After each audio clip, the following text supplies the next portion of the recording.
नमस्कार, मी Manushree Patil. Of the रेकॉर्डमध्ये आपलं स्वागत. आपण बघतोय वाढत्या कोरोनाच्या पार्श्वभूमीवर समाजाच्या सगळ्या क्षेत्रामध्ये फरक पडलाय, पण सर्वात जास्त जे क्षेत्र बाधित झाले ते म्हणजे आपण बघितलं शिक्षण क्षेत्र.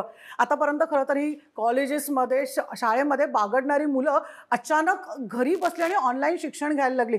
कोणाला सवय नव्हती आणि जितकं मुलांसाठी त्यांच्या पालकांसाठी हे आव्हानात्मक होतं, तितकं शिक्षण विभागासाठी सुद्धा ती आव्हानात्मक खरं तर हे सगळा प्रकार होता. कारण या मुलांना नेमकं शिकवायचं कसं, कशा पद्धतीनं शिकवायचं, त्यांचं शैक्षणिक नुकसान होऊ न देता आणि पालकांची मर्जी राखत सुद्धा मुळात मुलांना किंवा त्यांच्या ज्या डिग्रीज आहेत त्या नेमक्या कशा पूर्ण करायचं याचं मोठं आव्हान खरं तर शिक्षण विभागाला होतं. आणि ते अतिशय सुंदर रीतीने पेललेलं आहे. तंत्र आणि शिक्षण उच्च शिक्षण मंत्री उदय सामंत आपल्याबरोबर थेट त्यांनाच विचारूया की किती आव्हान होतं. तुमचं स्वागत आहे लोकशाही न्यूजमध्ये. अर्थातच खूप आव्हानं होती आणि 2 वर्ष कोरोनाची प्रत्येकासाठी नवीन होती खरं तर, कारण कोणच ह्या गोष्टीला सामोरं गेलं नव्हतं. याकडे आपण वळणारच आहोत, पण सर्वात महत्त्वाचा मुद्दा, कारण शिक्षण विभागामध्ये इतरही असे काही मुद्दे आहेत की जे विरोधकांच्या नजरेत आलेले आहेत. आणि जो पहिलाच तुमचा निर्णय होता म्हणजे कुलगुरुपद जे तुमच्याकडे आता आलेलं आहे, त्याबद्दल भारतीय जनता पक्षाने खास करून विरोध केलेला आहे. नाही, हा विरोध मला असं वाटतं की विरोधासाठी विरोध केलेला आहे, कारण शेवटी ते विरोधक आहेत आणि विरोधकांनी विरोध केलाच पाहिजे असं कदाचित एक न्यूनगंड डोळ्यासमोर ठेवून हा त्यांनी प्रकार चालवलेला आहे. कुलपतीपद हे काय फक्त महाराष्ट्रामध्ये पहिल्यांदाच होतं अशातला भाग नाही. आरोग्य विद्यापीठाचे कुलपती हे स्वतः आरोग्यमंत्री आहेत. कृषी विद्यापीठाचे कुलपती दादा भुसे कृषी मंत्री आहेत. मत्स्य आणि पशुसंवर्धन विद्यापीठाचे कुलपती असलम शेख साहेब आहेत. आणि म्हणून कोऑर्डिनेशन विद्यापीठाबरोबर राहावं आणि चांगल्या पद्धतीनं शासन आणि विद्यापीठही चालावीत यासाठी कुलपती हे पद आपण क्रिएट केलेलं आहे.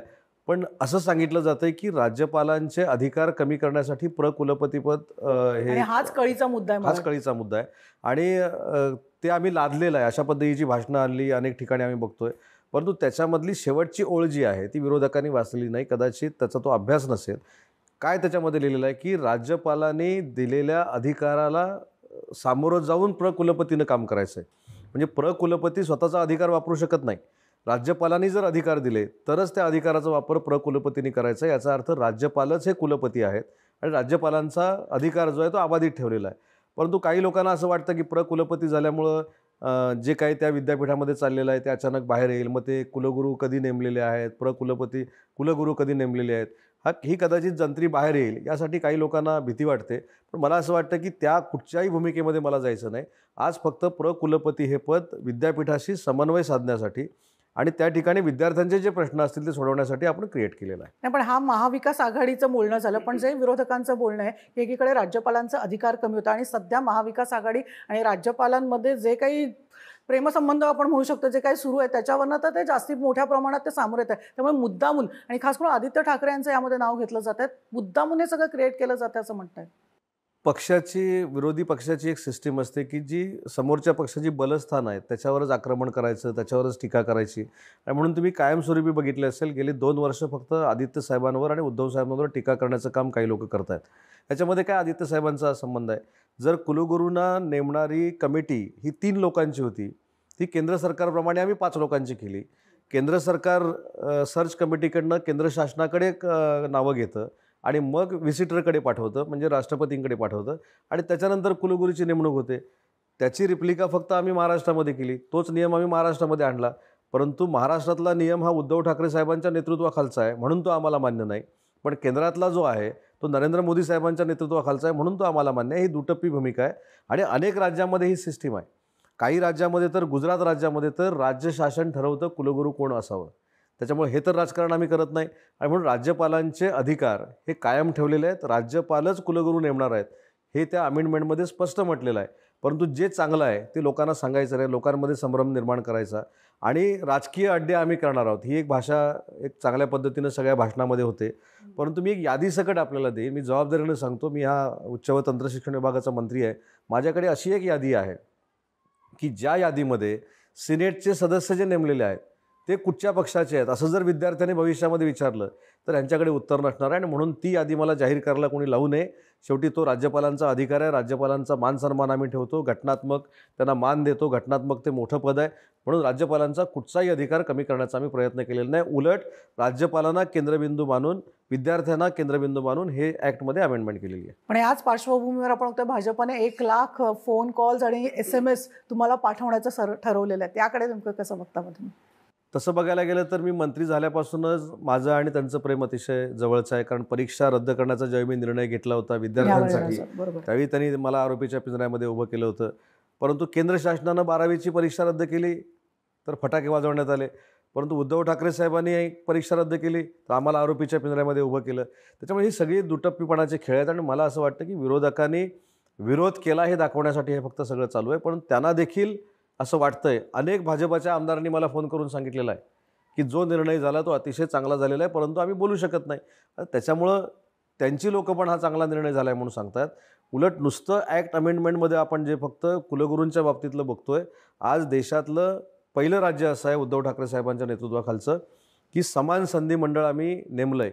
ज्याचा उल्लेख परवा विधिमंडळामध्ये अतिशय घाणेरड्या पद्धतीनं ज्येष्ठ सदस्य सुधीर मुनगंटीवार यांनी केला. त्याच्यानंतर मला लक्ष्मी त्रिपाठींचा फोन आला, त्याच्यानंतर मला दिशा शेखचा फोन आला, त्याच्यानंतर गौरी सावंतांचा फोन आला. म्हणजे तुम्ही वंचित घटक आहे त्याला कधीच सामावून घ्यायचं नाही, ही तुमची भाजपाची भूमिका आहे असं त्यांनी मला सांगितलं, मी सांगितलं नाही. आणि म्हणून LBQTचा जो आम्ही त्याच्यामध्ये समान संधीचा त्याच्यामध्ये कायदा जो आणला ते कोणी सांगितलं आहे? सुप्रीम कोर्टानं सांगितलं. सुप्रीम कोर्टानं केंद्र शासनाला सांगितलं. केंद्र शासनानं न्यू एज्युकेशन पॉलिसीला सांगितलं आणि न्यू एज्युकेशन पॉलिसीची अंमलबजावणी आम्ही केली. म्हणजे नरेंद्र मोदी साहेब जे सांगतायत ते देखील यांना मान्य नाही असं झालेलं आहे. आणि म्हणून तो मला विरोध नाही आहे, तो पंतप्रधानांना केलेला विरोध आहे. आणि म्हणून भाजपच्या लोकांनी सांगितलं पाहिजे की मुनगंटीवार साहेबांनी जे भाषण केलेलं आहे त्याचं समर्थन भाजपवाले करतात का? फक्त कुलगुरूंच्या नेमणुकीचा मुद्दा आपण लोकांसमोर आणतोय, पण मराठीचं मंडळ आपण प्रत्येक विद्यापीठामध्ये काढतोय मातृभाषेचं, ते लोकांना तुम्ही सांगितलं नाही. सिनेटचे सदस्य सामाजिक कार्यकर्ते या नावावर अनेक भरले गेले, पण सिनेटच्या सदस्यांमध्ये पत्रकार, संपादक ज्यांनी पुरस्कार प्राप्त केलेले आहेत, पद्म पुरस्कार विजेते, इंजिनियर, माजी सेंट्रल युनिव्हर्सिटीचे प्राध्यापक यांना आम्ही क्वालिफिकेशन टाकून सिनेटमध्ये घेतोय. हे खरं यांचं दुःख आहे. कारण सामाजिक कार्यकर्ता या नावाखाली कोणी आता जाऊ शकणार नाही सिनेटवर, म्हणून हा पोटसूळ उठलेला आहे आणि म्हणून बदनामी करण्याचं काम फक्त सुरू आहे. आणि मग कोणाला टार्गेट करायचं तर उच्च व तंत्रशिक्षण विभाग हा नाही तसं म्हटलं तरी आदित्यजींशी निगडीत आहे, कारण ते यूथ आयकॉन आहेत, म्हणून आदित्य साहेबांना बदनाम करायचं. तर मला असं वाटतं की हा अतिशय चांगली कायद्यामधली अमेंडमेंट आम्ही केलेली आहे आणि ती भविष्यामध्ये विद्यार्थ्यांना देखील कळेल आणि पालकांना देखील कळेल. अर्थात शिक्षणाचा तुम्ही म्हणाला की सर्वात जास्त शिक्षण क्षेत्राला टार्गेट करण्यात आलं आणि कारण सुद्धा तसंच होतं की ज्या पद्धतीनं ऑनलाईन शिक्षण बंद झालं. परवाच तुम्ही हा निर्णय जाहीर केला की 15 फेब्रुवारीपर्यंत बंद होणार. विरोधी पक्ष ठीक आहे, आपण त्यांचा विचार करूच, पण विद्यार्थ्यांचं भविष्याचं काय? कारण आमच्याकडे अशा अनेक रिॲक्शन्स आल्या की आत्ता कुठे सुरू झालं होतं आणि आता लगेच बंद झालं. आणि जेव्हा जेव्हा निर्बंध येतात तेव्हा पहिला निर्बंध विद्यार्थ्यांवरच का येतो? नाही, विद्यार्थी ज्यावेळी वर्गामध्ये येतात त्यावेळी ते समूहाने येतात आणि हा जो रोग आहे, करोना हा रोग आहे आणि आताचा जो ओमायक्रॉन किंवा ही जी लाट आहे ही मला असं वाटतं की सोशल डिस्टन्सिंग आपण किती जरी पाळलं तरीसुद्धा लाट पसरते. हे मी सांगितलं नाही, हे WHO सांगितलेलं आहे, हे जागतिक आरोग्य संघटनेनं सांगितलेलं आहे. आणि म्हणून विद्यार्थ्यांमार्फत ती लाट पालकांपर्यंत जाऊ नये, ती समाजामध्ये स्प्रेड होऊ नये. कारण माझ्याकडे विद्यार्थ्यांचा जो समूह आहे तो 42 लाखाचा आहे. 42 लाख हे विद्यार्थी जर घरी गेले, चतुर्थ श्रेणी कर्मचारी माझे आहेत ते जवळजवळ 20-22 हजार आहेत, प्राध्यापक माझ्याकडे 1.5 लाख आहेत. आणि असा जर 1 लाखाचा समूह मी काही काळजी न घेता जर समाजामध्ये सोडला तर फार मोठी लाट येऊ शकते, फार मोठी लोकं बाधित होऊ शकतात, लहान मुलं बाधित होऊ शकतात. आणि म्हणून कॉन्शियस क्लिअर ठेवून गेलेला निर्णय. ऑनलाईन एज्युकेशन अतिशय सुंदर पद्धतीने शिकवलं जातं आहे, त्याच्यामुळे मला असं वाटत नाही की ऑनलाईन एज्युकेशनला कोणी क्रिटिसाइज करावं. अतिशय चांगल्या पद्धतीने शिकवलं जातं आहे आणि विद्यार्थी देखील त्याच्यामध्ये खुश आहेत. नाही, पण हा महाविकास आघाडीचा अँगल, आम्ही थेट विद्यार्थ्यांशी बोलतो तेव्हा ऑनलाईन विद्यापीठात किंवा ऑनलाईन शिकताना जो काही गोंधळ उडतो तो विद्यार्थी आमच्याकडे वारंवार मारतात. त्यावर बोलूच, पण आपण म्हणतो जिथे लोकल ट्रेन सुरू आहेत, म्हणजे विद्यार्थ्यांनीच खरं तर ही मतं मांडलेली तुमच्यापर्यंत पोहोचवते. लोकल ट्रेन जिथे सुरू आहेत, आमची कॉलेजेस का बंद झाले? बरं, तुमच्याकडे उच्च आणि तंत्रशिक्षण मुलं मोठी असतात, ती काही लहान मुलं नसतात ती, मग त्यामुळे आमचं शैक्षणिक नुकसान होतं आहे. एकतर इंजिनिअरिंगची मुलं असतात, मेडिकलची मुलं असतात, त्यांना प्रॅक्टिकलची गरज असते. त्या मुलांना पटकन हा फटका बसलाय की आता कुठे सुरळीत होतं आणि अचानक बंद झालेलं आहे. पण एक आपल्याला देखील मला माहिती द्यायची की ज्यावेळी मी 21 ऑक्टोबरला कॉलेजेस सुरू करण्याचा निर्णय घेतला आणि 2 वॅक्सिनेट झालेल्या विद्यार्थ्यांना आपण एंट्री दिली, आपल्याला आश्चर्य वाटेल 20% वर विद्यार्थ्यांची संख्या वर्गामध्ये आली नाही. हे मी जबाबदारीनं सांगतो. याचं कारण ज्यांनी कोविशिल्ड घेतलेलं होतं त्यांना 84 दिवसाचा पिरियड आहे. ज्यांनी कोवॅक्सिन दोन्ही घेतलेले होते त्यांना पालक पाठवायला धजावत होते की नाही याच्यावर बोलणं योग्य ठरणार नाही, पण प्रेझेंटी जर आपण बघितली तर 20 ते 25% होती. करोनाबद्दल मला असं वाटतं की काउन्सिलिंग विद्यार्थ्यांचं होणं गरजेचं आहे. मला जे वाटतं वर्ग नुसते चालू करून उपयोगाचं नाही आहे. वर्ग चालू केल्यानंतर त्या वर्गामध्ये विद्यार्थी आले पाहिजेत. आम्ही 21 ऑक्टोबर नंतर जो सर्वे केलेला आहे त्याच्यामध्ये 20 ते 22% जास्त विद्यार्थी येत नाहीत, हा सर्वे आहे. आणि म्हणून या GRमध्ये आम्ही असं म्हटलं की हेल्पलाईन तयार करा, काउन्सिलिंग सेंटर तयार करा, विद्यार्थ्यांचं काउन्सिलिंग करा की तुम्ही कॉलेजमध्ये आलं पाहिजे. मी फार मोठं काय ऑनलाईनचं समर्थन करतोय किंवा कॉलेज बंद करण्याचं समर्थन करतोय अशातला भाग नाही. मी तर 21 ऑक्टोबरमध्ये अख्ख्या महाराष्ट्राचा दौरा केला. 21 ऑक्टोबर नंतर विद्यार्थ्यांशी संवाद साधला आणि विद्यार्थ्यांना असं डायरेक्ट सांगणारा मी कदाचित एकमेव असेल की तुम्ही आता ऑनलाईन शिकण्यापेक्षा ऑफलाईन शिका. आपली पारंपरिक पद्धत जी आहे शिक्षकांची आणि विद्यार्थ्यांच्या डायलॉगची ही पुन्हा एकदा सुरू झाली पाहिजे असं अख्ख्या महाराष्ट्रात फिरून मी सांगितलं आहे.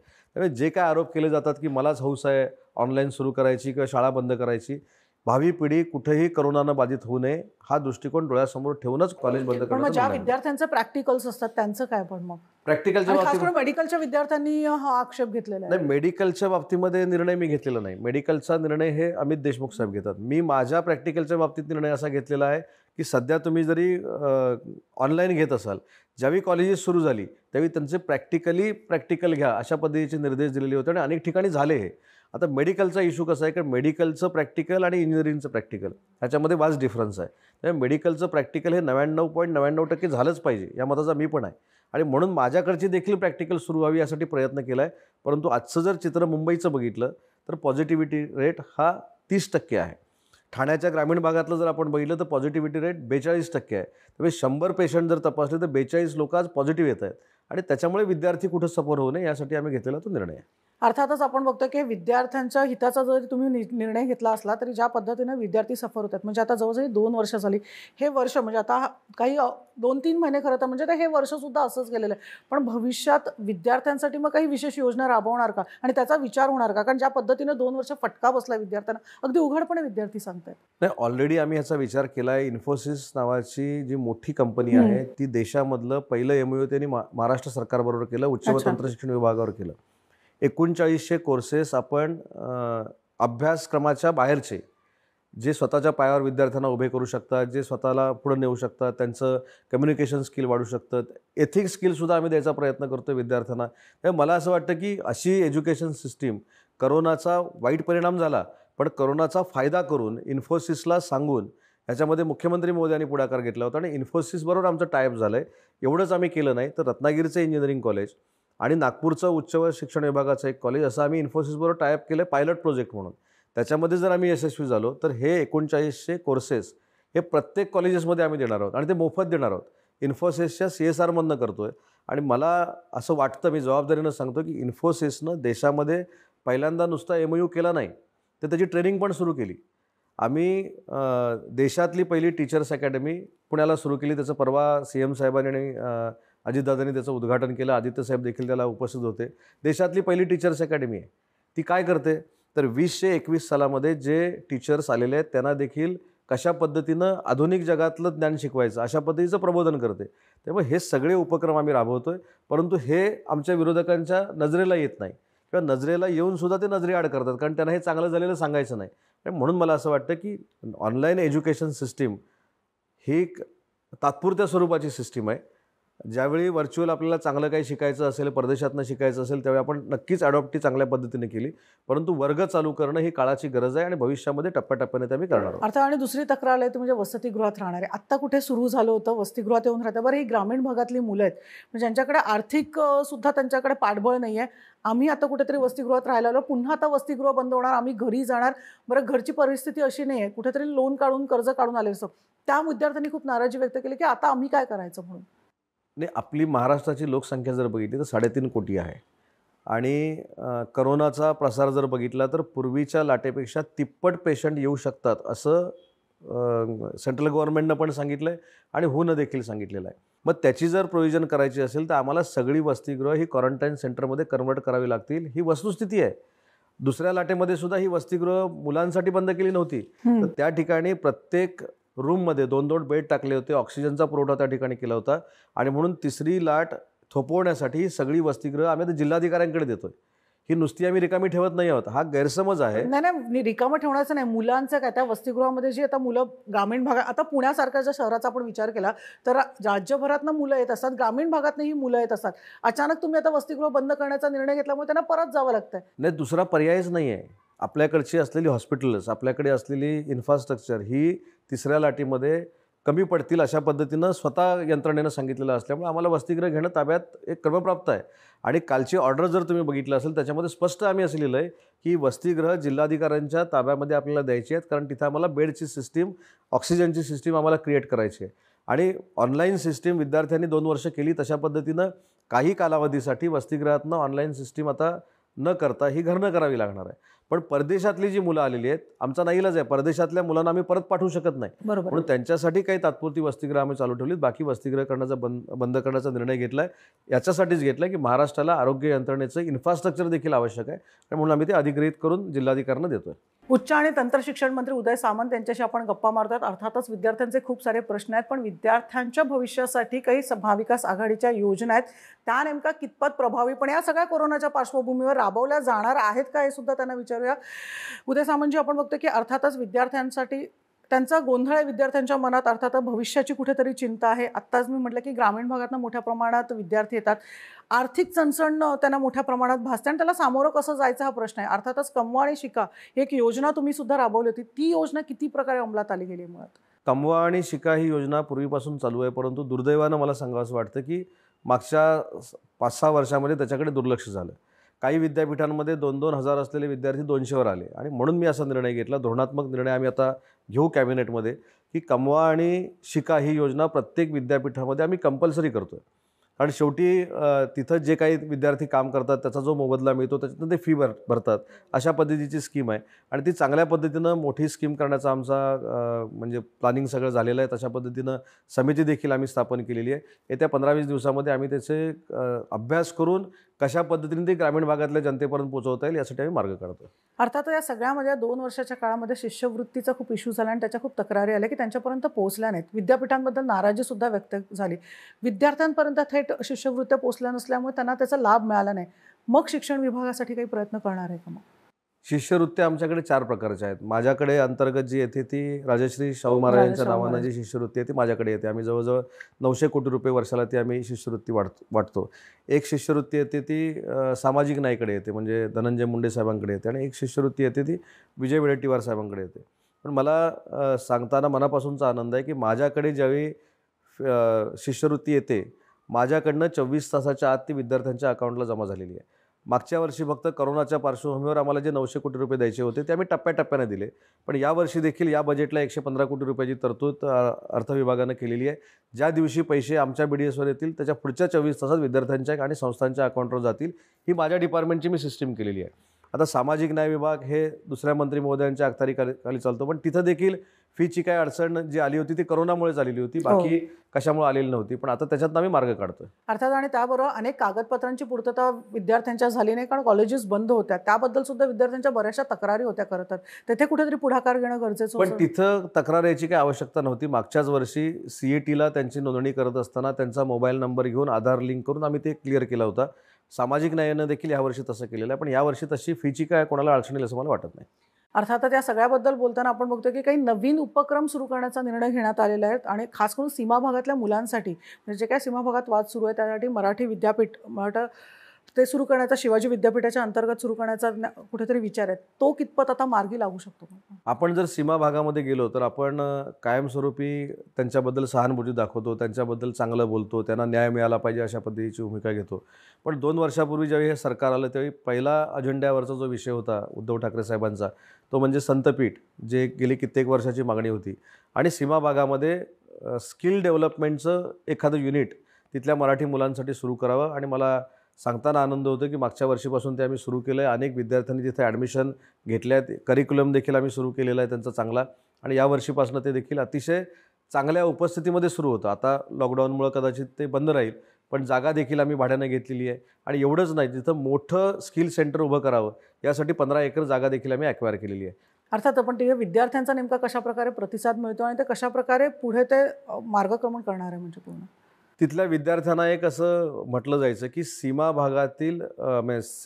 भागातील वाद असलेले विद्यार्थी, असं एक शब्दप्रयोग त्या ठिकाणी होता. पहिला आम्ही सरकारमध्ये केले तो वाद शब्द काढून टाकला आणि त्याच्यामध्ये असं लिहिलं की सीमा भागातील विद्यार्थी जे आमचे आहेत, महाराष्ट्रातले आहेत, आणि म्हणून ते विद्यार्थी त्या ठिकाणी शिकायला येतात. विद्यार्थी अतिशय चांगल्या पद्धतीने ते येऊन शिकतायत. चांगलं इन्फ्रास्ट्रक्चर आम्ही त्यांना देतोय. आणि एवढंच नाही तर भविष्यामध्ये इथे लॉ कॉलेज करावं लागलं, अजून काही टेक्निकल इन्स्टिट्यूट करावी लागली तरी देखील आम्ही करणार आहोत आणि 15 एकरमध्ये करणार आहोत.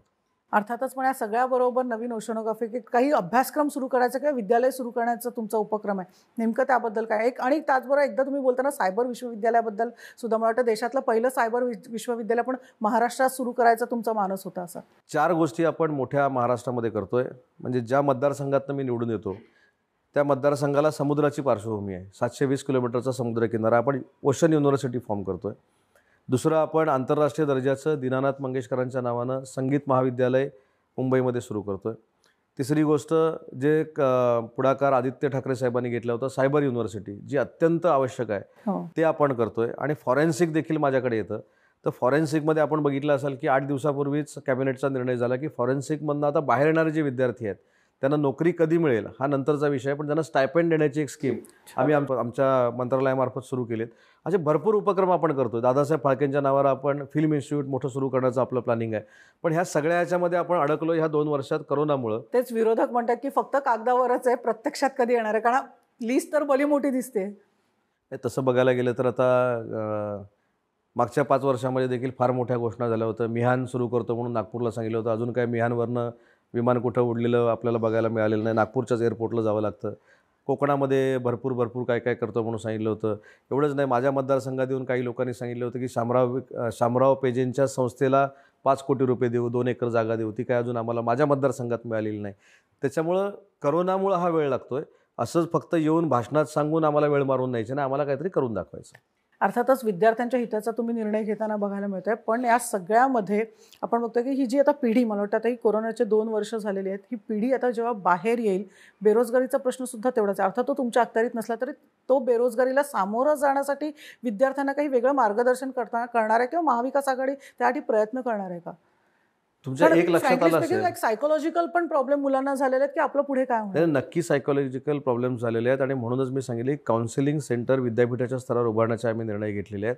आणि दुसरी महत्त्वाची गोष्ट आपल्याला सांगितली पाहिजे की हेच विरोधक पूर्वी असं सांगत होते की कोविडची बॅच म्हणून त्याच्यावर कुठेतरी लिहिलं जाणार आहे. ते कोविडची बॅच म्हणून कुठं लिहिलं गेलं नाही. आणि या 2 वर्षामध्ये कोविडच्या कालावधीमध्ये पासआउट झालेल्याला जाणीवपूर्वक कोविडचा पासआउट आहे म्हणून नोकरी दिली नाही, असं देखील महाराष्ट्रामध्ये झालं नाही. याचं कारण असं आहे की ज्यावेळी कोविडच्या संदर्भातले आम्ही निर्णय घेतले, त्यांची सर्टिफिकेट्स तयार झाली, त्यावेळी मी स्ट्रिक्टली सांगितलेलं होतं प्रायव्हेट सेक्टरला असेल किंवा शासकीय तर आमची जबाबदारीच आहे, पण प्रायव्हेट सेक्टरला असं सांगितलं होतं की कोविडची बॅच आहे म्हणून विद्यार्थ्यांना जर नोकरी तुम्ही दिली नाहीत तर तुमच्यावर आम्ही FIR दाखल करू, मग ते केवढाही मोठा उद्योजक असेल तरीसुद्धा. आणि त्या निर्णयाचं लोकांनी स्वागत केलं. अनेक विद्यार्थी नोकरीला देखील लागले. पण निर्णयाचं स्वागत केलं, पण प्रत्यक्षात अशा काही तक्रारी आल्यात का? पण मग आता जबाबदारीने सांगितलं पाहिजे, एकही लेखी स्वरूपाची कुठेही तक्रार आलेली नाही. परंतु काही ठिकाणी फोनवरनं तक्रारी आल्या, पण त्या आम्ही करेक्ट केल्या ना. ज्या उद्योजकाने अशा पद्धतीनं वागण्याचा प्रयत्न केला त्यांना आम्ही सरळ केलं, पण तिथं कुठेही अडचण आली नाही. आणि मला असं वाटतं की हे आमचं फलित आहे की जे लोक आम्हाला सांगत होते की या सर्टिफिकेटचा फायदा कुठेही होणार नाही, ते सर्टिफिकेट विद्यार्थ्यांना मिळाल्यानंतर सुद्धा ते शासकीय नोकरीमध्ये आले, ते मिळाल्यानंतर ते प्रायव्हेट सेक्टरमध्ये आले. हे आमचं यश आहे. अर्थातच तुमचं पालकमंत्रीपद आणि तुमच्या सिंधुदुर्ग किंवा तुमचा मतदारसंघ याकडे येण्यापूर्वी खरंच एक मुश्किल प्रश्न तुम्हाला विचारते. विद्यार्थ्यांमध्ये सर्वात लाडके म्हणून तुमची आणि वर्षाताईंची ओळख आहे. कारण आम्हाला नेहमी म्हटलं होतं की पहिल्यांदा शिक्षण मंत्री कोण आहेत कोणाला माहिती नसायचे, पण यंदा आता माहिती पडतात, कारण ते येणार आणि आम्हाला ऑनलाईन एक्झाम देणार. कारण त्यासाठी सगळे विद्यार्थी खरं तर वाट बघत असतात, कारण त्यासाठी तुम्ही प्रसिद्ध आहात. खरं तर ते उपकार करोनाचे आहेत. हा करोना जर आला नसता आणि अशा पद्धतीच्या सिच्युएशन क्रिएट झाल्या नसत्या तर आम्ही काय फार मोठं प्रसिद्धी पावलं असतो अशातला भाग नाही. परंतु आजही मला विद्यार्थ्यांना विनंती करायची की ते जे निर्णय घेतलेले होते हे त्या परिस्थितीवर अवलंबून घेतलेले निर्णय होते. म्हणून मला जरी मुलं म्हणजे आवडीचा मंत्री मानत असतील तरी भविष्यामध्ये ऑफलाईन क्लासेस आपल्याला सुरू करावे लागतीलच. ऑफलाईन एक्झाम आपल्याला घ्यावे लागतीलच, पेपर द्यावे लागतीलच, हे आपल्या माध्यमातून मला विद्यार्थ्यांना सांगायचं आहे. अर्थातच उच्च आणि तंत्र शिक्षण मंत्री उदय सामंत यांच्याशी आपण अगदी शिक्षण मंत्री म्हणून गप्पा सुद्धा मारल्या, पण त्यांचा स्वतःचा असा एक मतदारसंघ आहे, त्या मतदारसंघातली नेमकी परिस्थिती आणि ज्या मतदारसंघाचं ते पालकमंत्रीपद त्यांनी स्वीकारलेलं आहे तिथे सुद्धा बऱ्याच गोष्टी घडत आहेत, सातत्याने घडत असतात. त्याला नेमकं कसं सामोरं जातात ते बघूया. उदय सामंतजी, अगदी काही कालची जरी घटना घेतली तरी कणकवलीमध्ये आपण बघतोय शिवसेनेच्याच लोकांनी शिवसेनेचं पोस्टर फाडलं, पण उदय सामंत यांचा फोटो त्यावर नव्हता. अंतर्गत गटबाजी समोर आली. मी त्याला जास्त कधीच अशा गोष्टींना किंमत दिली नाही. आणि मला माझ्या आयुष्य, मी 1999ला राजकारणात आलो, 2004ला मी आमदार झालो. 2004 पासून आतापर्यंत जो माझा राजकीय प्रवाह आहे त्याच्यामध्ये माझा फोटो कुठं असला पाहिजे असं अजिबात नाही. ते काही गैरसमजातनं झालेलं होतं, तो विषय देखील संपलेला आहे. मला असं वाटतं की तिथं गटबाजी पण नाही. शिवसेनेमध्ये काम करताना एकाच नावाचा आमचा गट आहे आणि तो म्हणजे उद्धव ठाकरे. अर्थातच, पण आता काल जे समोर आलं ते स्थानिक पातळीवरचं समोर आण्याची अपेक्षा आणि हीच गटबाजी कुठेतरी मग जिल्हा बँकेला सुद्धा सामोरं जाताना झाली. नाही, जिल्हा बँकेमध्ये मला एक खुलासा आपल्याला करायचा आहे की जिल्हा बँकेमध्ये जे काही वातावरण तयार केलं जातं की वन साईड अमुक एक लोक जिंकली, आपल्याला आश्चर्य वाटेल की शिवसेनेचा तिथं एकच सदस्य होता. आता महाविकास आघाडीचे 8 सदस्य झालेत. एक सदस्य चिठ्ठीवर आमचा पडला आहे, म्हणजे 9वा सदस्य झाला. एका सदस्याला पळून नेलं होतं. आता पळून गेला होता की तो स्वतःहून गेला होता हा नंतरचा विषय आहे. एक सदस्य आमचा 1 मतानं पडलाय, एक सदस्य आमचा 2 मतानं पडलाय. नाही, पण तो पराभव तर स्वीकारावाच लागेल म्हणून सांगितलं. पण शेवटी हा पण अनालिसिस झाला पाहिजे ना. शिवसेना पूर्वी कुठं पण नव्हती आणि या निवडणुकीमध्ये केंद्रीय मंत्र्यांना येऊन ठाण मांडून बसावं लागलं. हा आमचा विजय आहे. ठीक आहे, आम्ही आत्मचिंतन करणार ना, आम्ही का पराभूत झालोय, आम्ही कशामुळे पराभूत झालो याचं आत्मचिंतन नक्की करणार. पण ज्या पद्धतीनं वन साईड इलेक्शन होईल अशा पद्धतीचं सांगितलं जात होतं, काही लोकांचे बालेकिल्ले आहेत म्हणून, आमच्याच काही चुकीमुळं 1-2 कमी पडली म्हणून आम्ही सत्तेमध्ये येऊ शकलो नाही. 1-2 मतामुळं, म्हणजे 10-15 मतं थम्पिंगनं असं काही नाही. 1-2 मतं जर आमच्या पाड्यामध्ये पडली असती. परब केस सगळी झालं किंवा संतोष परब ते सगळं मारहाण प्रकरण झाल्यानंतर मतं बऱ्यापैकी किंवा सहानुभूती बऱ्यापैकी मिळेल असं म्हटलं जात होतं की अर्थातच मतं कमी होती, पण तरी सुद्धा शेवटी नारायण राणेवरचा शिवसेना असा सामना झाला ना. मला असं वाटतं की विधानसभेची आणि लोकसभेची निवडणूक लढणं हे फार सोपं आहे, परंतु 50 मताची निवडणूक लढणं हे फार अवघड आहे. आणि ती कशा पद्धतीनं सिंधुदुर्गामध्ये लढली जाते याचा अनुभव महाराष्ट्राला आहे, महाराष्ट्राला म्हणावे देशाला आहे. त्याच्यामुळे त्या ताकदीसमोर माझे कार्यकर्ते किंवा शिवसेना किती टिकेल हे खरोखरच प्रश्नचिन्ह आहे. शिवसेनेने नारायण राणेंना पराभवाला सामोरं जावं लागलं होतं की त्या शिवसेनेमुळे? ती विधानसभेची निवडणूक होती. विधानसभेची निवडणूक ही 4 लाखातनं निवड. हे 50 ह्याच्यामध्ये ज्या पद्धतीनं माझा उमेदवार प्रत्येक ठिकाणी शिवसेनेचा पोहोचला ना, प्रत्येक लोकांशी बोलला, संवाद केला, परंतु बाकीच्या गोष्टींमध्ये जो कमी पडला असं आमच्या उमेदवारांचंच म्हणणं आहे. त्या बाबतीत मला जायचं नाही, परंतु जिल्हा बँकेला अतिशय चांगल्या पद्धतीनं आम्ही फाईट दिली आणि 2 ते 3 मतं जास्त आम्हाला जर पडली असती तर जिल्हा बँकेवर शिवसेना आणि महाविकास आघाडीचं प्राबल्य आपल्याला दिसलं असतं. अर्थातच आपण जर चिपी एअरपोर्टचा जर आता विचार केला तर चिपी एअरपोर्टचं उद्घाटन नुकतंच काही झालं, लोक पण बऱ्यापैकी तिथे प्रवास करतायत, पण चिपी एअरपोर्टची जमीन अधिग्रहित करतानाचा जो मुद्दा आजही कायम आहे का, काही 600 रुपयांमध्ये वगैरे ती जमीन अधिग्रहित केल्याचा आरोप शेतकऱ्यांनी केला आहे. आणि मला वाटतं त्यावेळी सुद्धा चिपी एअरपोर्टच्या उद्घाटनाला तुम्ही आश्वासन दिलं होतं की त्यांच्याशी बोलणार शेतकऱ्यांशी, पण अजूनही कुठे बोलणं झालेलं नाही किंवा अजून पुढे गेलेलं नाही. मी स्वतः त्यांच्याशी बोललो 2दा. हा एक मुद्दा अतिशय महत्त्वाचा आहे की जे सगळेच श्रेय घेतात, मी विमानतळ केलं, मीच पहिलं विमान उडवलं, मग 600 रुपये ज्यांनी रेट दिले त्याचं श्रेय कोण घेणार आहे? त्याचं श्रेय घ्यायला आता कोण नाही आहे. त्याच्यासाठी मी स्वतः पालकमंत्री म्हणून बैठक घेतली. आज विमानतळाचं श्रेय कोणी घेऊ दे, परंतु मला आठवण करून द्यायची सगळ्यांना की 2 वर्षापूर्वी स्वतः उद्धव ठाकरे साहेब हे सिंधुदुर्गामध्ये आले होते आणि त्यांनी 3 कमिटमेंट केल्या होत्या. एक विमानतळ सुरू करण्याची कमिटमेंट होती, दुसरं मेडिकल कॉलेजची होती आणि तिसरी अंगणवाडीची नळपाणी योजना. तिन्ही आम्ही फुलफिल केल्यात उद्धव ठाकरे साहेबांच्या नेतृत्वाखाली. विमानतळ सुरू झालं.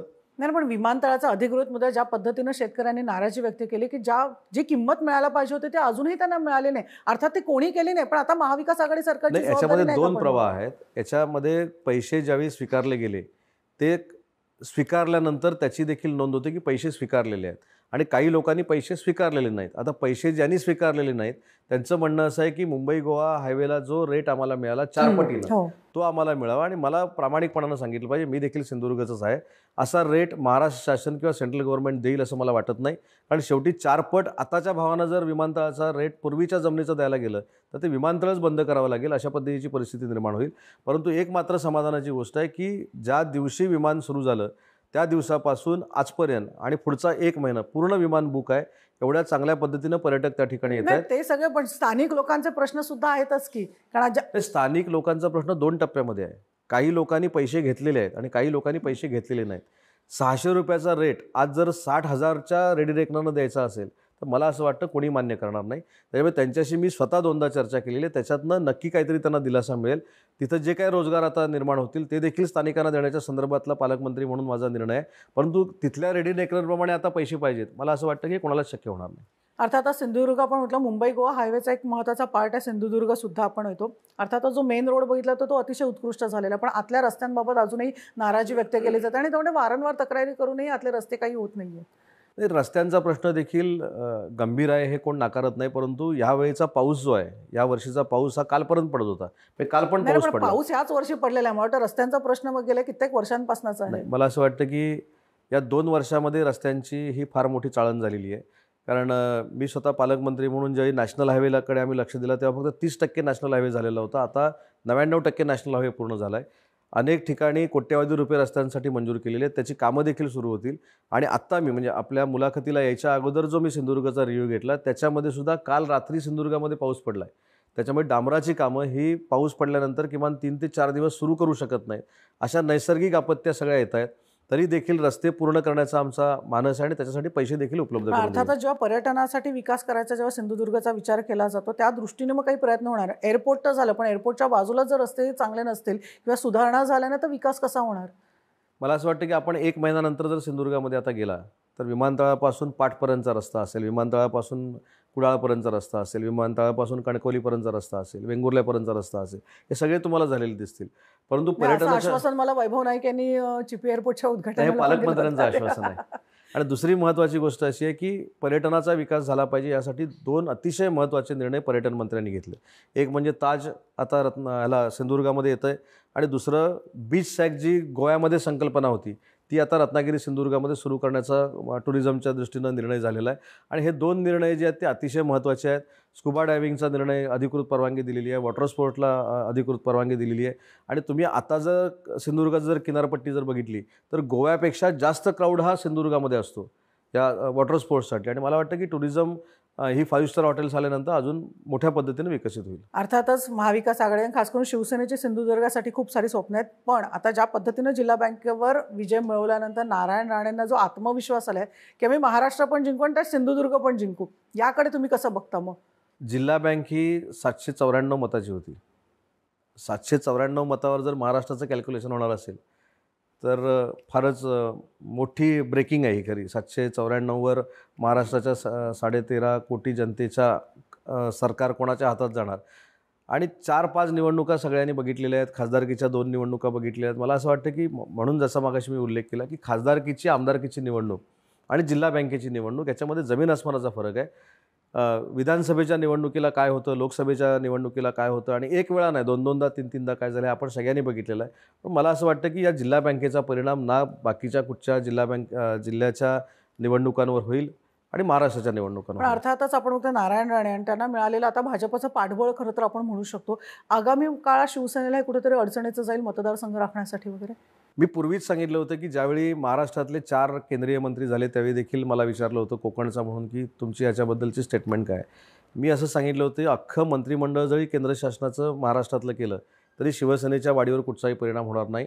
त्याच्यानंतर ग्रामपंचायतीच्या निवडणुका झाल्या, त्याच्यानंतर नगरपंचायतीच्या निवडणुका झाल्या, त्याच्यामध्ये देखील 1 नंबरला शिवसेना राहिलेली आहे. महाविकास आघाडीचं सरकार राहिलेलं आहे. आता जिल्हा बँक आपण म्हणतो, जिल्हा बँकेमधल्या 3 बँक जर सोडल्या तर बाकीच्या सगळ्या बँकेमध्ये महाविकास आघाडी. तुम्ही रत्नागिरीमध्ये नक्कीच बाजी मारली, पण तीच अपेक्षा सिंधुदुर्ग जिल्हा बँकेकडनं सुद्धा होती. नाही, पण रत्नागिरीची बाजी मारल्यानंतर एवढं आमचं कौतुक झालं नाही. पण सिंधुदुर्गाची त्यांनी बाजी मारल्यानंतर पार्श्वभूमी वेगळी अर्थात. म्हणूनच सांगितलं की सिंधुदुर्गाची संस्कृती बाकी महाराष्ट्रात कुठेच नाही आहे. त्याच्यामुळे सिंधुदुर्गामध्ये फोकस होतो आणि ती सिंधुदुर्गची पार्श्वभूमी अशी का झाली याचा देखील अभ्यास जनतेनं केलेला आहे. आणि म्हणून मगाशी मी म्हटलं की जिल्हा बँकेची निवडणूक आणि महाराष्ट्राची निवडणूक किंवा विधानसभा आणि लोकसभेची निवडणूक याच्यामध्ये फार मोठा फरक आहे.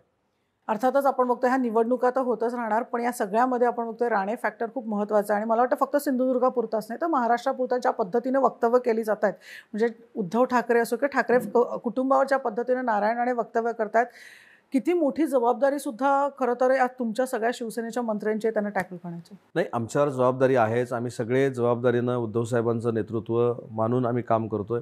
परंतु भविष्यामध्ये महाराष्ट्रामध्ये एकच फॅक्टर चालेल आणि तो म्हणजे ठाकरे फॅक्टर. मला वाटत नाही की दुसरा कुठचा फॅक्टर चालेल. अर्थातच हे तुम्ही बोलता आहात, पण ज्या पद्धतीनं आपण बघतोय ग्राउंडवर, म्हणजे अगदी सिंधुदुर्गचा जरी विचार केला आपण, ज्या पद्धतीनं नितेश राणे आणि एक प्रकारचे दादागिरी केल्याचा आरोप सुद्धा केला जातोय, हेच आता आगामी भविष्यात जर दिसलं किंवा जर हाच आत्मविश्वास दिसला तर शिवसेना सामोरं जाणार का? किंवा शिवसेनेमध्ये अंतर्गत गटबाजी सुद्धा बऱ्यापैकी समोर आलेली दादागिरी आहे. हा आत्मविश्वास असू शकत नाही. दादागिरी हा दादागिरी आहे. आम्हाला आत्मविश्वास आहे की कुणीही किती दादागिरी केली तरी आम्हीच जिंकणार आहोत. अर्थात. आणि तुमच्या जर मतदारसंघाकडे आलं, रत्नागिरीकडे आलं, दुसरीकडे रायगडमध्ये जे अंतर्गत शिवसेनेमध्ये धुसफूस चालू ते सगळ्यांनाच अर्थातच माहिती आहे. कारण जे काही सुरू होतं अनिल परब आणि रामदास कदम यांचं, रत्नागिरी मतदारसंघ राखणं तुमच्यासाठी किती आव्हानात्मक आहे आता? रत्नागिरी मतदारसंघामध्ये अजून 3 वर्षांना जर मला तिकीट मिळालं तर मी 5वी निवडणूक लढणार आहे. हो. पहिली निवडणूक मी 6,000 मतांना जिंकलो. दुसरी निवडणूक मी 12,000 मतांना जिंकलो. कुठेतरी राष्ट्रवादी होतं आणि राष्ट्रवादी. त्याच्यानंतर शिवसेना. तिसरी निवडणूक तर मी अशी जिंकलो की राष्ट्रवादी, काँग्रेस, शिवसेना आणि भाजप हे सेपरेट लढलेले होते आणि माझ्या मतदारसंघात साक्षात पंतप्रधान प्रचाराला आले होते, तरी मी 40,000 मतांना जिंकलो. आणि परवाची निवडणूक मी 89,000 मतांना हो. जिंकलो. तर मला असं वाटतं की माझ्या जनतेचे मतदारसंघातले आशीर्वाद हे कायमस्वरूपी माझ्यासोबत आहेत. मला म्हणजे घमेंट किंवा ओव्हर कॉन्फिडन्स नाही, परंतु जनतेसाठी मी 24 तास अवेलेबल असतो. रत्नागिरी मतदारसंघामध्ये मी लहानपणापासून काम करतो, सामाजिक कार्यकर्ता म्हणून काम करतो. तर माझ्या मतदारसंघामध्ये फार मोठा काही बदल होईल असं मला वाटत नाही. इव्हन रत्नागिरी जिल्ह्यामध्ये बदल होणार नाही. रत्नागिरी जिल्ह्यामध्ये देखील 4 आमदार हे शिवसेनेचे आहेत, 1 राष्ट्रवादीचे आहेत, म्हणजे 5ही आमदार हे महाविकास आघाडीचे आहेत. आणि तीच परिस्थिती भविष्याच्या निवडणुकांमध्ये राहील. पण तुमच्या बाजूलाच असलेल्या रायगडमध्ये जे अंतर्गत धुसफूस आहे त्याबद्दल नेमकं काय बोलायला? नाही, शेवटी वैयक्तिक, आणि मला वाटतं तो सगळा ड्रामा बघायला मिळालेला नाही, वैयक्तिक वाद आणि त्याच्यावरनं शिवसेनेमध्ये कुठे फूट पडेल मला असं वाटत नाही. आपल्याला अनेक उदाहरणं माहिती आहेत की शिवसेनेमध्ये किती जरी गटबाजी असली तरी शिवसैनिक हा अतिशय चांगल्या पद्धतीनं काम करतो, शिवसेना म्हणून काम करतो. नेते किती भांडले तरी त्याचा परिणाम शिवसैनिकांवर होत नाही, मतदारांवर होत नाही. आणि म्हणून मला असं वाटतं की आमच्या कोकणातनं शिवसेनेला कोण हद्दपार करू शकत नाही. अर्थात आता तुम्ही महाविकास आघाडीचा एक भाग आहेत, म्हणजे शिवसेना, काँग्रेस, राष्ट्रवादी जे आतापर्यंत आमने सामने लढत होते. मग आगामी निवडणुकांमध्ये आम्हाला कशा प्रकारे चित्र बघायला मिळणार? तुम्ही एकत्र लढणार की आम्हाला सेपरेट बघायला स्वतंत्र? शिवसेनेमध्ये धोरणात्मक निर्णय घ्यायचा अधिकार हा मंत्री म्हणून मला देखील आणि कोणालाच नाही. हे सगळे निर्णय स्वतः आदरणीय उद्धव ठाकरे साहेब घेतात. उद्धव ठाकरे साहेब युतीच्या बाबतीत, आघाडीच्या बाबतीत किंवा संघटनेच्या बाबतीत जो काय निर्णय घेतील तो शिवसैनिक म्हणून मला मान्य आहे. त्यांनी आघाडीचा निर्णय घेतला तर आघाडी करून लढू, त्यांनी सांगितलं स्वबळावर लढा तर स्वबळावर लढू. अर्थातच आपण एक मंत्री म्हणून जर बघायला गेलं तर उच्च शिक्षण मंत्री, पुन्हा एकदा मी ऑनलाईनकडे येते, शिक्षण खातं सांभाळताना तुमचा आता वैयक्तिक अनुभव कसा होता? कारण जी काय आव्हानं आता सामोरे जावं लागलं, जे निर्णय तुम्हाला घ्यावे लागले त्याकडे नेमकं तुम्ही कसं बघता? किती आव्हानात्मक होतं हे सगळं? नाही, मी ज्यावेळी कारण कठोर निर्णय होते ते काही उच्च व तंत्र शिक्षण विभागाचा मंत्री झालो त्यावेळी माझ्या डोक्यामध्ये देखील संभ्रम होता की हे खातं कशा पद्धतीनं चालवलं गेलं पाहिजे. पण मला धन्यवाद दिले पाहिजेत स्वतः उद्धव साहेबांना की त्यांनी हे खातं माझ्याकडे दिलं. त्याच्यामुळे माझ्या ओळखी वाढल्या. मी डॉक्टर माशेलकर साहेबांच्या संपर्कामध्ये आलो, मी अनिल काकोडकर साहेबांच्या संपर्कामध्ये आलो, मी डॉक्टर सुखदेव थोरात यांच्या संपर्कामध्ये आलो, मी प्रतापराव पवार साहेबांच्या संपर्कामध्ये आलो, जे अतिशय चांगल्या पद्धतीचे कॉलेज COEP आमचं चालवतात. मी VJTIची काही लोक जे आहेत त्यांच्या संपर्कामध्ये आलो. डॉक्टर वेरुळकर असतील, डॉक्टर खोले असतील, यांच्यासारख्या माझे कुलगुरू ज्यांनी काम केले त्यांच्या संपर्कामध्ये आलो. एक मात्र झालं की अतिशय चांगला विद्वानांचा सहवास या खात्यामुळे मला मिळायला लागला. त्यांच्याशी चर्चा होते, त्यांच्याबरोबर उठबस होते. आणि मला असं वाटतं की राजकारणात मंत्रीपद केवढं मोठं आहे, मंत्री कुठच्या खात्याचा आहे याच्यापेक्षा मी कोणाबरोबर वावरतो हे माझ्या दृष्टीनं महत्त्वाचं आहे. आणि म्हणून मला खरोखरच ह्या सगळ्या विद्वान मंडळींबरोबर वावरण्याची संधी उद्धव साहेबांनी दिली, त्याबद्दल मी खरोखरच समाधानी आहे. आणि अनुभव देखील वेगवेगळे येतात. माझ्याकडे जो घटक आहे तो 42 लाख विद्यार्थ्यांचा घटक आहे. त्यांना कशा पद्धतीनं चांगल्या पद्धतीच्या सुविधा द्यायच्या, कशा पद्धतीनं त्यांना पुढं न्यायचं, आपली भावी पिढी कशा पद्धतीनं सुदृढ करायची. आणि ह्याचवरनं मला एक प्रश्न आठवतो, आता हीच पिढी आगामी मतदार बनणार आहे. आपण बघतो 18 वर्षाच्या पुढे खरं तर बरेच जण आहेत. पण या सगळ्यामध्ये एक नाराजी जी महाविकास आघाडी सरकारची आम्हाला बघायला मिळते त्याचा परिणाम होईल अशी भीती नाही वाटत? कारण खरोखर नाराजी बघायला मिळते की हे जे काही निर्णय झालेत त्याच्यानंतर संभ्रम आहे विद्यार्थ्यांना. एखाद्या निर्णयावर 100% खुश असतील असं होऊ शकत नाही. आता पंतप्रधान साहेबांनी जरी एखादा निर्णय घेतला तर सगळाच देश काय त्याच्यावर खुश असतो अशातला भाग नाही. पण एक ती पिढी ठरते ना, तर एक स्वतंत्र असं ते 18 ते 25 वयोगट. मला असं वाटत नाही. मी जेव्हा महाराष्ट्रामध्ये फिरतो किंवा आम्ही सगळे शिवसैनिक म्हणून फिरतो त्यावेळी युवकांचा, विद्यार्थ्यांचा जो काही रिस्पॉन्स आम्हाला मिळतो, ह्या उच्च व तंत्रशिक्षण विभागाचे निर्णय घेतले म्हणून नाही, एक शिवसेना म्हणून त्यांच्यामध्ये जी काही एक आत्मीयतेची भावना असते ती आम्हाला बघायला मिळते. आणि म्हणून मला असं वाटतं की आमचा भावी पिढीचा जो वर्ग आहे तो कुठेही शिवसेनेवर नाराज नाही, महाविकास आघाडीवर नाराज नाही. भविष्यातल्या कुठच्याही जरी निवडणुका झाल्या त्या आम्ही 100% जिंकू शकतो, हा आमच्यामध्ये आत्मविश्वास आहे. खरं तर चांगला खूप आत्मविश्वास आहे आणि तो आत्मविश्वास तुमच्या चेहऱ्यावर सुद्धा झळकत आहे. आणि एक प्रकारे आम्ही जर म्हटलं की विद्यार्थ्यांमध्ये सुद्धा बऱ्यापैकी लोकप्रिय आहेत, कारण ऑनलाईन एक्झाम्स ते देत आहेत. अर्थातच तुम्ही आमच्याशी बोलल्याबद्दल खूप सारे आभार. अगदी मोकळेपणाने खरं तर उदय सामंत यांनी चर्चा केलेली आहेत. हाच आत्मविश्वास आता आगामी काळामध्ये कशा प्रकारे ग्राउंडवर दिसतोय बघणं आता महत्त्वाचं ठरणार आहे. ऑफ द रेकॉर्डमध्ये वेळ झाले, इथेच थांबण्याची. पाहत रहा लोकशाही न्यूज.